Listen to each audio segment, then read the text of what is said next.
नमस्कार. सध्या चांद्यापासून ते बांद्यापर्यंत, राजधानीपासून ते वाड्या वस्त्यांपर्यंत एकच मुद्दा जोरात चर्चेला जात आहे. तो म्हणजे बीड जिल्ह्यातील केज तालुक्यातील मस्साजोग येथील सरपंच संतोष देशमुख यांचं अपहरण आणि खुनाचं झालेलं प्रकरण. याच प्रकरणाच्या पार्श्वभूमीवर आज बीड जिल्ह्यात मोठ्या मूक मोर्चाचं आयोजन करण्यात आलं होतं. यामध्ये बऱ्याच लोकांची व नेत्यांची मांदियाळी बघायला मिळाली. या मोर्चात सहभागी झालेल्या मान्यवरांनी व जनतेंनी सरकारला लवकरात लवकर फास्ट ट्रॅकवर हा खटला चालवून यातील आरोपी जेरबंद करण्याचा इशारा केला. तर या प्रकरणामध्ये आतापर्यंत काय काय घटना घडल्या हेच आपण या व्हिडिओमधून बघणार आहोत. सरपंच संतोष देशमुख यांच्या हत्येला आज 19 ते 20 दिवस उलटले आहेत. या 20 दिवसांमध्ये सर्वप्रथम हिवाळी अधिवेशन सुरू असताना बीडचे आमदार संदीप क्षीरसागर, आष्टी पाटोदाचे आमदार सुरेश धस, केजचे आमदार नमिता मुंदडा, मुंब्रा कळवाचे राष्ट्रवादीचे आमदार जितेंद्र आव्हाड यांनी विधानसभेमध्ये प्रश्न उपस्थित करून लवकरात लवकर आरोपींना शिक्षा सुनावण्यात यावी अशी मागणी सरकारकडे केली होती. त्यानंतर बीडचे खासदार बजरंगाप्पा सोनवणे यांनी हा प्रश्न लोकसभेत सुद्धा मांडला आणि गृहमंत्री अमित शहा यांना सुद्धा जाऊन यामध्ये व्यक्तिशः लक्ष घालण्याचे आवाहन केले. यामध्ये हत्या प्रकरणात सहभागी असलेले 3 आरोपी जेरबंद करण्यात आलेले आहेत.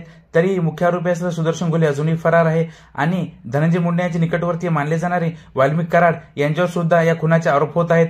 कारण की या खुनाआधी घडलेल्या खंडणी प्रकरणात वाल्मिक कराड यांच्यावर गुन्हा दाखल झाला होता. त्यामुळे त्यांचा या खुनाशी संबंध आहे असं विरोधकांसहित सत्तेतील काही आमदारांचं सुद्धा मत आहे.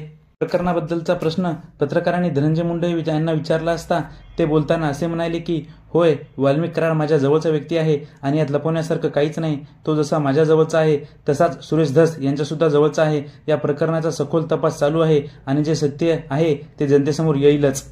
त्यानंतर हा प्रश्न सभागृहात 1 ते 2 दिवस चांगलाच तापला. त्यानंतर मुख्यमंत्री फडणवीस उत्तर देताना असे म्हणाले की बीड येथील प्रकरणाची चौकशी सुरू आहे. यामध्ये कोणालाही पाठीशी घालण्यात येणार नाही. आरोपी कोणत्याही पक्षाचा असो, कोणाच्याही जवळचा असो, त्याचे फोटो कोणासोबतही असो, वाल्मिक कराड यांचं जरी नाव समोर आलं तरी त्यांना अटक होईलच.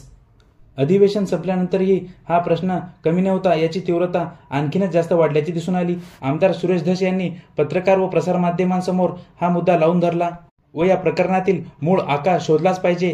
त्या आकाला संरक्षण कोण देतंय हे सुद्धा माहिती काढली पाहिजे असं म्हणत सुरेश धस यांनी थेट वाल्मिक कराड आणि धनंजय मुंडे यांच्यावर आरोप केले व त्यांच्या राजीनाम्याची सुद्धा मागणी केली. त्यामुळे हे प्रकरण राज्यभर पसरलं.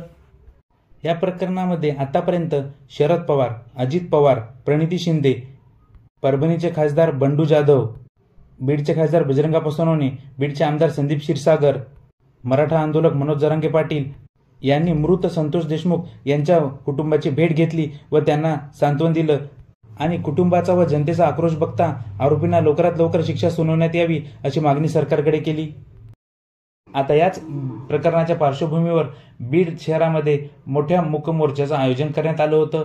डॉक्टर बाबासाहेब आंबेडकर पुतळ्यापासून ते छत्रपती शिवाजी महाराज यांच्या पुतळ्यापर्यंत या मोर्चा काढण्यात आलेला होता व या मोर्चाची सांगता एका सभेने झाली. त्यामध्ये बजरंगाप्पा सोनवणे, संदीप क्षीरसागर, मनोज जरांगे पाटील, सुरेश धस यांच्यासहित अनेक मान्यवरांनी वाल्मिक कराड व सोबतच धनंजय मुंडे यांना सुद्धा फैलावर घेण्याचा प्रयत्न केला व यामधील मुख्य आरोपी लवकरात लवकर जेरबंद न झाल्यास आणखी मोठ्या मोर्चाचं नियोजन करण्याचेही आव्हान दिलं.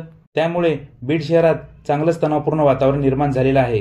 या प्रकरणावर राष्ट्रवादीचे प्रवक्ते अमोल मिटकरी बोलताना असे म्हणाले की धनंजय मुंडे यांना जाणीवपूर्वक टार्गेट केल्या जात आहे. सुरेश धस यांना मंत्रिपदाची अपेक्षा होती परंतु मंत्रिपद न मिळाल्याने ते जाणीवपूर्वक धनंजय मुंडे यांना टार्गेट करत आहेत.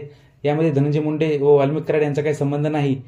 तर याला प्रत्युत्तर देताना आमदार सुरेश धस असे म्हणाले, कोण अमोल मिटकरी? त्यांनी माझ्यासारख्या रगेल माणसाच्या नादी लागू नये, बाकी कोणाच्या नादी लागावं असं म्हणत आमदार सुरेश धस यांनी त्यांनाही शिंगावर घेतलं. झालं आतापर्यंतचं. आता या प्रकरणात पुढील चौकशीमध्ये काय काय सत्य समोर येतात आणि कोणाकोणाला अटक होते हे बघणे महत्त्वाचं ठरेल. तर तुम्हाला काय वाटते, वाल्मिक कराड हे आरोपी म्हणून सिद्ध होतील का आणि त्यांना अटक होईल का? आपल्या प्रतिक्रिया कमेंट बॉक्समध्ये नक्कीच कळवा. धन्यवाद.